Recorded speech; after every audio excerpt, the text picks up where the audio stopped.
KP classes dedicated to excellence. Welcome everyone, कैसे हो आप लोग। तो चलिए आज इस वीडियो में समझते हैं सर कैसे क्लैट की प्रिपरेशन करनी चाहिए और फिर हम इसमें देखेंगे कि आप अपने सेशंस में, आप अपनी क्लासेस में कैसे डील करते हो। एज डेमो मैं आपको ये वीडियो देने वाला हूँ, राइट। चलिए तो सबसे पहले मैं आपको बता दूं सर, क्लैट की अगर हम बात करें तो CLAT that is common law admission test. बच्चों क्लैट आपको एलिजिबल बनाता है 26 नेशनल लॉ यूनिवर्सिटीज में एडमिशंस के लिए, राइट।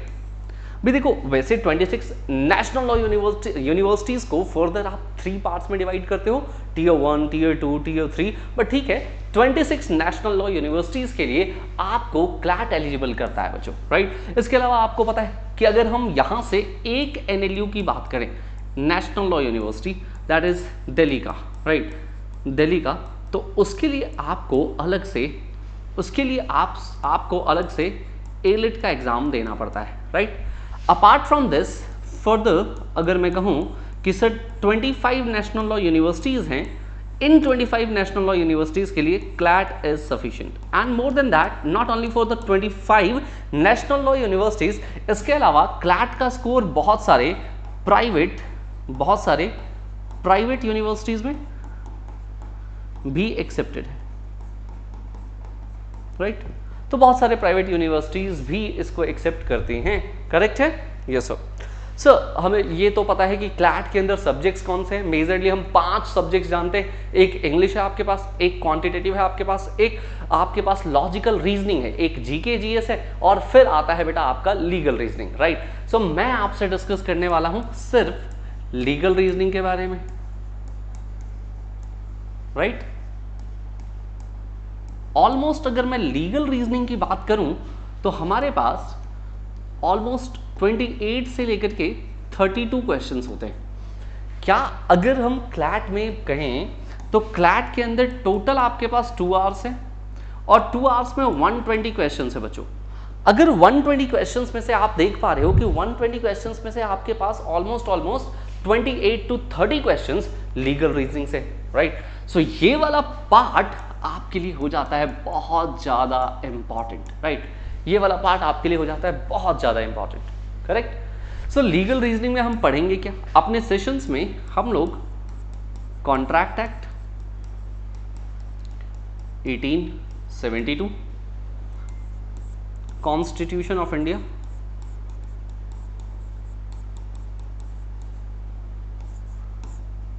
हम लोग यहां पर laws related to crime,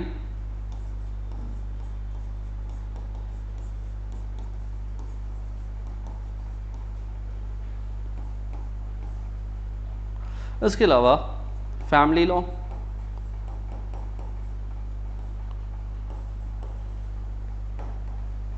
labour law और थोड़ा सा इंटरनेशनल लॉज भी करने वाले हैं, right.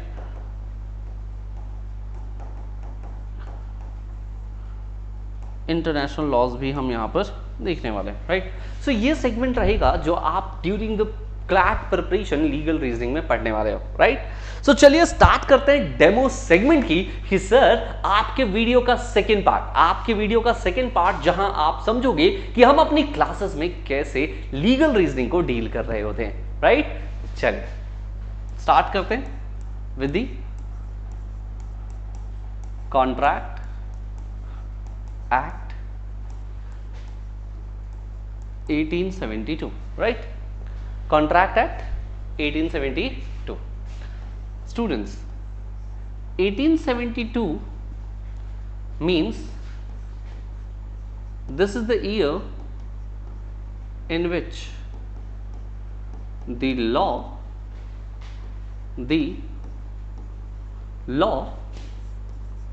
enacted. So 1872 is the year in which the law enacted. कभी भी आप देखोगे किसी भी लॉ में उस लॉ का ईयर उसके साथ होता है। जैसे sales of goods act 1930, partnership act 1932, या फिर आप बात कर लीजिए अभी आए हुए भारतीय न्याय संहिता। भारतीय न्याय संहिता इज 2023 का लॉ, राइट, भारतीय न्याय सुरक्षा संहिता 2023 का लॉ, राइट, तो वो ईयर उसके साथ मेंशन होता है बच्चों, right. I hope this is clear that 1872 is the year in which the law enacted. Then what is act? So generally the act means, it means any law or legislation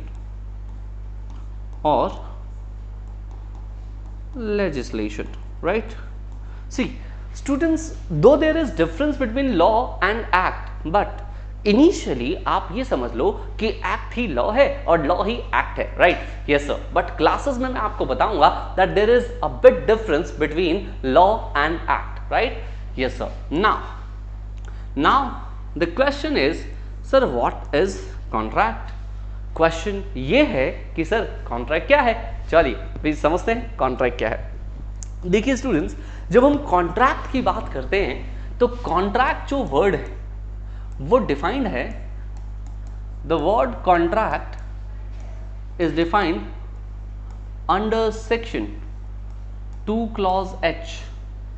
yes, section 2 clause H कहता है that an agreement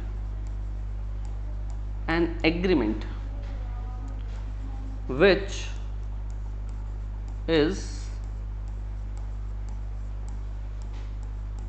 enforceable by law. An agreement which is enforceable by law is contract. Sir, यहां दो elements है। अगर आप इस definition को ध्यान से देखो तो यहां पे दो एलिमेंट्स हैं। First is agreement and second है enforceable by law. So second है enforceable by law, right? So अगर कोई भी एग्रीमेंट जो enforceable by law है उसे आप क्या बोलोगे बेटा, उसे आप कॉन्ट्रैक्ट बोलोगे। अभी 10 मिनट्स दो, 10 मिनट्स में आपको सब कुछ क्लियर हो जाएगा, right, yes sir. Sir enforceability by law का पहले मतलब बताओ। इसका मतलब है intention of both parties to create legal obligation, right? There is intention of both the parties. सर दोनों पार्टी की इंटेंशन है to create the legal obligation. नहीं समझ आ रहा सर, जस्ट आप मुझे कुछ मिनट्स दो यार, सब कुछ क्लियर हो जाएगा। देखो एग्रीमेंट बच्चों दो तरह के हैं, एक है आपके पास सोशल या domestic agreement,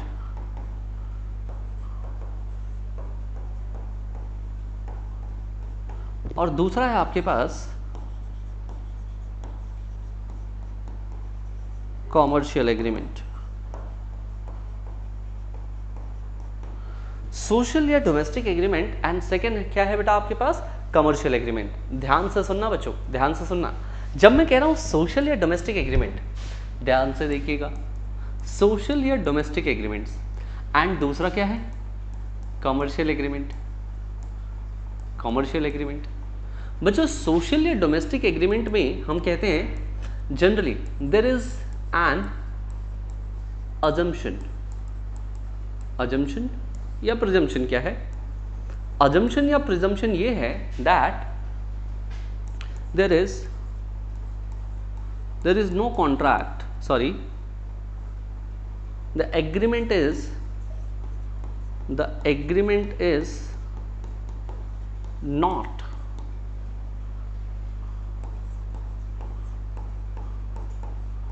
enforceable in the court of law,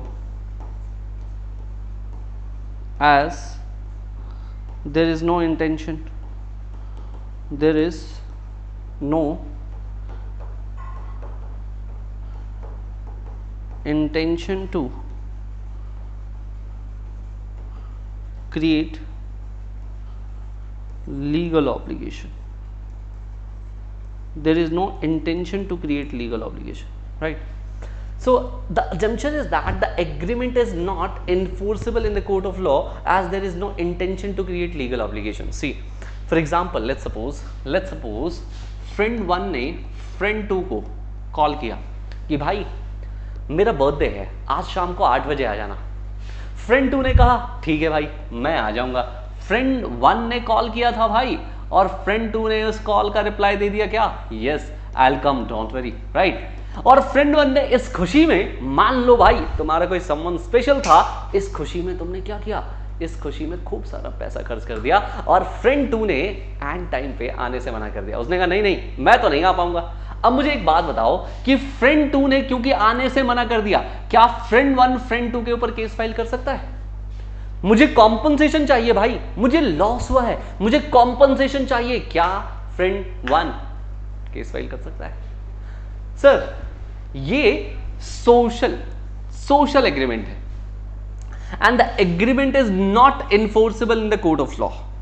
यहां ये जनरल एजम्पशन है कि ये एग्रीमेंट ना, सर ये एग्रीमेंट कोर्ट ऑफ लॉ में इन्फोर्सेबल नहीं है। क्यों? क्योंकि जिस समय पे फ्रेंड 1 ने पूछा था भाई तू आएगा ना मेरे बर्थडे में, उस समय पे फ्रेंड 2 ने हाँ बोल दिया। दोनों की ये इंटेंशन नहीं है कि दोनों कोर्ट में जाएंगे। इफ फ्रेंड 1 रिफ्यूज्ड, नहीं मैं तुझे पार्टी नहीं दूंगा, बाद में इसने अगर रिफ्यूज किया तो भाई यहां पर फ्रेंड 2 की कोई इंटेंशन नहीं है कि मैं तुझे कोर्ट में लेकर के जाऊंगा। I hope I am clear? Yes yes sir. ठीक वैसे ही दोनों पार्टी सोच ही नहीं रही है कि इस मैटर पे, इस मुद्दे पे हम कोर्ट में जाएंगे। सर कैसे पता आपको? अरे भाई लॉ ने प्रिज्यूम कर लिया, ऐसा लॉ ने ऐसा प्रिजम्पशन ले लिया कि भाई हम ऐसा मान के चल रहे हैं कि सोशल मैटर्स में कभी भी वो मामला कोर्ट में नहीं जाएगा। This is the presumption, this is the general presumption, right. ठीक वैसे ही जैसे डोमेस्टिक नेचर में भी होता है। जैसे मान लीजिए कि मैंने अपनी वाइफ को प्रॉमिस किया कि भाई मैं तुम्हें नेकलेस दिलाऊंगा, या चलो ठीक है आज शाम में 6 बजे आऊंगा और मैं तुम्हें मोमोज खिलाऊंगा, राइट। बट यार मैं 6 बजे तो मेरी क्लास है ना, मैं नहीं पहुंच पाया, तो क्या मेरी वाइफ मुझ पे केस फाइल कर सकती है? The answer is no. Why? Because this is domestic in nature. This is what? This is domestic in nature. ये डोमेस्टिक नेचर का है, और यहां पर लॉ क्या कह रहा है? There is no, the agreement is not enforceable in the court of law, क्योंकि भाई तुम दोनों का इंटेंशन ही नहीं है लीगल ऑब्लिगेशन क्रिएट करने का। तुम दोनों का कोई इंटेंशन ही नहीं है लीगल ऑब्लिगेशन क्रिएट करने का। और जब तुम्हारा कोई इंटेंशन नहीं है लीगल ऑब्लिगेशन क्रिएट करने का, तो भाई साहब इस केस के अंदर ये कॉन्ट्रैक्ट बन ही नहीं सकता। बट अगर मैं कमर्शियल नेचर की बात करूं तो मुझे बताओ, जैसे मान लीजिए ए ने बी से कहा sir will you purchase my house, will you purchase my house. B ने बोला yes, why not, at 50 lakhs, at 50 lakhs, right? So बाद में A या B दोनों में से कोई पार्टी पलट नहीं सकती दोस्त। Why? Because this is what? This is commercial agreement, and in every commercial agreement, there is what? There is an intention of both the parties. There is intention of both the parties to create legal obligation. कि sir हम दोनों parties में से कोई भी अगर बाद में अपनी बात से पीछे हटता है, अपना पार्ट परफॉर्म नहीं करता, तो भाई उसको कोर्ट में ले जाएंगे। उसको कहां ले जाएंगे? कोर्ट में ले जाएंगे। चलिए इसकी बेटर अंडरस्टैंडिंग के लिए मैं थोड़ा सा और आपको एक्सप्लेन कर देता हूं। देखो कभी भी कॉन्ट्रैक्ट बनाने के लिए सबसे पहला स्टेज आता है ऑफर का। ऑफर या प्रपोजल, ऑफर कह लो या प्रपोजल कह लो, बात एक ही है। आप इसे ऑफर कहिए या फिर आप इसे प्रपोजल कहिए, बात एक ही है सर, राइट। देखो जब हम ऑफर की बात करते हैं ना बच्चों, the offer is basically the word defined है in British contract act, right. अच्छा yes, and the word proposal is defined under Indian Contract Act 1872. But यार अपन तो क्या करते हैं ना, हम offer and proposal we use both the words interchangeably. दोनों में कोई प्रॉब्लम नहीं है, कोई दिक्कत नहीं है, राइट। सो ऑफर ही प्रपोजल है, प्रपोजल ही ऑफर है। सो offer and proposal is one and the same thing. इसको जैसे ही बेटा एक्सेप्टेंस मिलती है, जैसे ही एक्सेप्टेंस मिलती है, देखो मेरी बात ध्यान से समझना। मान लो ए ने बी को ऑफर दिया, ए ने बी को क्या ऑफर दिया? ये ऑफर है that will you purchase my house at 50 lakhs। B ने बोला yes I will purchase your house. अब मुझे बताओ ये जो है ये क्या है? ये ऑफर है। ये क्या है? ये ऑफर है सर। मिस्टर ए कौन है? Mister A is offeror, mister be the offeree. समझ रहे हो आप? सो ऑफरर कौन होता है? Offeror is a person who gives offer, right? But the offeree is person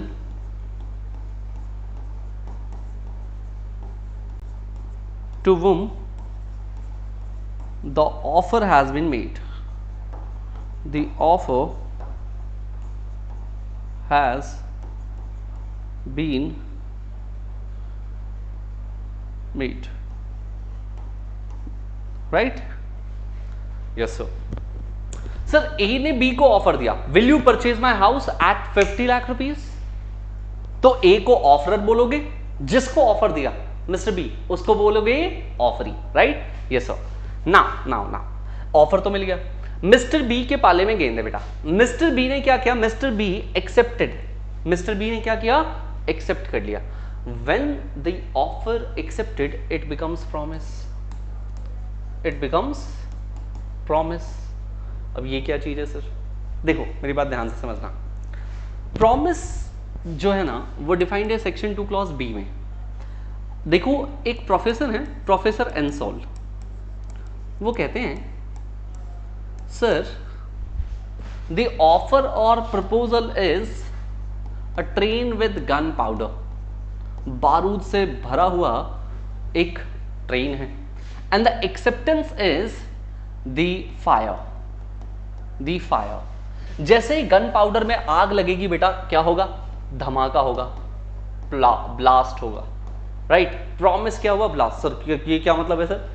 बहुत गहरा मीनिंग है इसका। फिलोसोफर है भाई साहब एनसोल। फिलोसोफर साहब ने कहा कि ऑफर क्या है? ऑफर इज गन पाउडर, ये फायर है, और जैसे ही दोनों आपस में मिलेंगे offer plus acceptance it becomes blast, that is promise. इसका मतलब बहुत सिंपल है, इसका मतलब बहुत सिंपल है। इसका मतलब है कि देखो भाई, ए ने बी को ऑफर दिया, हाँ सर दिया, कि 50 लाख में मेरा घर खरीदेगा।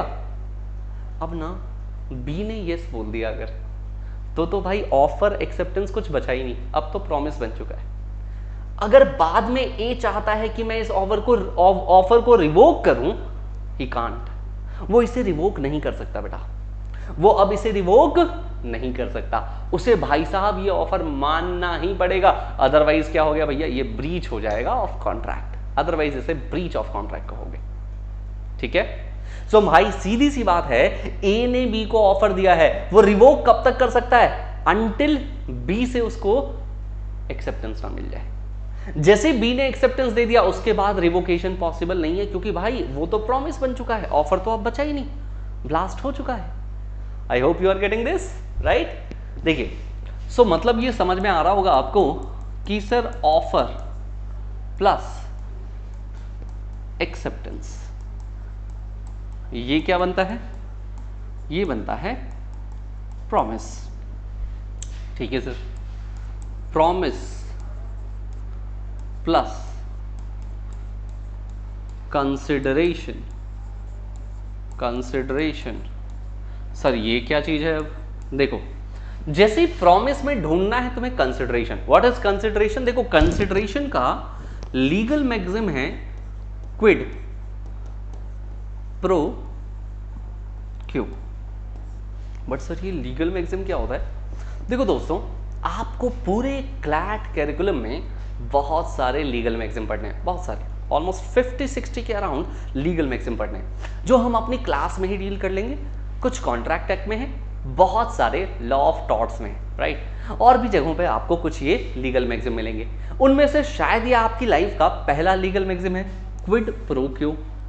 इसका मीनिंग है समथिंग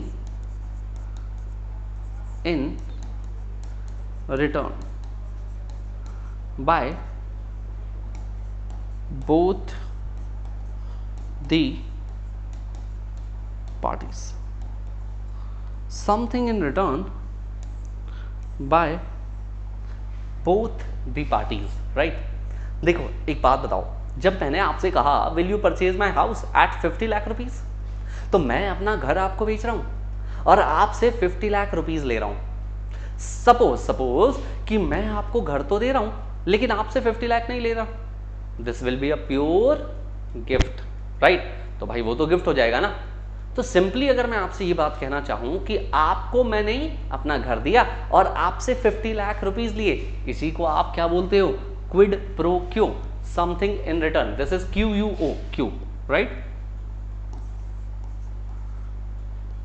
क्विड प्रो क्यो, right? So the promise plus consideration becomes agreement, right? और बच्चों याद रखना, आप याद करो, मैंने अभी आपको समझाया था, ऐसे agreement which is enforceable by law, ये क्या बनते हैं? ये बनते हैं कॉन्ट्रैक्ट। ऐसे एग्रीमेंट जो कि इनफोर्सेबल है बाय द लॉ, वो क्या बनते हैं बोलो सर? वो बनता है कॉन्ट्रैक्ट, राइट? सर एग्रीमेंट याद है आपको? मैंने आपसे कहा एग्रीमेंट दो तरह के हैं, सोशल और domestic. Sir social, domestic, sorry, and commercial. Sir इसमें से जो कमर्शियल नेचर का, देखो बेटा ध्यान से, इसमें से आपको याद है मैंने अभी आपसे कहा कि जो एग्रीमेंट है वो एग्रीमेंट आपके पास दो तरह के हैं, सोशल, डोमेस्टिक एंड कॉमर्शियल। तो कॉमर्शियल तो इन्फोर्सेबल बाय लॉ है, ये तो by default enforceable by law है, तो ये तो क्या बनेंगे बेटा? ये तो कॉन्ट्रैक्ट बन जाएंगे, ये तो कॉन्ट्रैक्ट बन ही जाएंगे, राइट? लेकिन सर जो ये सोशल और डोमेस्टिक नेचर के हैं, इसके लिए दो चीजें याद रखना। इन जनरल सामान्यतः ऐसा होता है that it is not contract, ये कॉन्ट्रैक्ट नहीं बनते। बट अगर ये रिटन है, हाँ जी बच्चों याद रखना, कॉन्ट्रैक्ट का जरूरी नहीं है कि वो रिटन हो, ये रिटन और ऑरल दोनों हो सकते हैं, राइट? तो कॉन्ट्रैक्ट में बी रिटन, इट में बी ऑरल। बट अगर ये सोशल और डोमेस्टिक नेचर के हैं तो भाई ये रिटन में होने चाहिए और ये भाई कोर्ट के द्वारा आपके जो है सत्यापित होने चाहिए। मतलब आप देखो, आप इसको रिटन तो करोगे ही, साथ में ये रजिस्टर्ड भी करोगे। आप इसको क्या करोगे? रजिस्टर भी करोगे इन the court, registered in the court, right? तो अगर ये रिटर्न है और रजिस्टर्ड है, यहां पर फिर हम मानेंगे कि यहां इन्फोर्सेबिलिटी आ जाएगी और ये भी आपका कॉन्ट्रैक्ट बन जाएगा, right? I hope this is clear. Agreement आपके दो तरह के हैं, social, domestic and commercial. Social domestic generally यहां पर इन्फोर्सेबिलिटी बाय लॉ नहीं होती, जनरली यहां पर दोनों पार्टीज ये नहीं सोचती कि हम कोर्ट में जाएंगे, राइट? बट अगर उन्होंने रिटन में अगर उन्होंने कॉन्ट्रैक्ट किया और रिटन के साथ उन्होंने रजिस्टर करवा दिया इसको, तो भाई यहां पर क्या हो जाएगा? ये कॉन्ट्रैक्ट बन जाएगा, राइट? बट इन जनरल ये आपका कॉन्ट्रैक्ट नहीं होता, राइट? कमर्शियल नेचर में ये हमेशा इन्फोर्सेबल होता है। सो आई होप आपको बहुत अच्छे से समझ में आया होगा ये बेसिक रिगार्डिंग द कॉन्ट्रैक्ट। ठीक है बच्चों, मिलते हैं आपसे क्लास में। Thank you very much. Signing off, Manish Roy. KP Classes, dedicated to excellence.